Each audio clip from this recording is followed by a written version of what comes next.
Well, I've always been fascinated that through history and even in the current climate, that normal people, good people with a set of normal values and a good moral compass, can be affected and influenced by media and drip feeding of political rhetoric to accept things, to behave in a certain way, which in the cold light of day flies in the face of who they are and the way they would normally treat people. And often by the time they wake up to the reality of what they've been persuaded or influenced to do, it's too late because the lunatics have already taken over the asylum, I suppose. The film's about Janelle, lead character, who finds herself in this situation where she is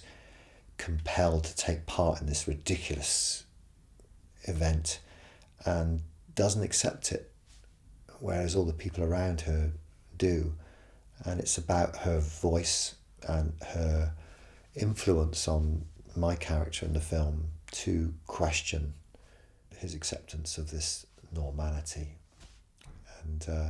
and finally perhaps even about him having an influence on her. This film is for people who love action, who maybe enjoy a dystopian future kind of feel for a movie,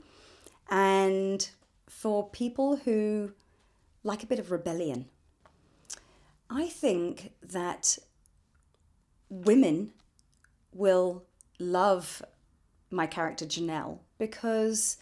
she represents the kind of woman who is not going to take it lying down, who's not going to give up. And, you know, women nowadays, and as history has shown, have to fight for what we get, and she is not going to give up. I love Janelle because she fights against the odds, and she shouldn't be somebody who is successful in this world, but she carves out a place for herself and redefines herself from her normal life. I think the biggest challenge has been not only filming during COVID, but the fact that we've had to film both in Bristol, England, and in Seattle, Washington, in the States.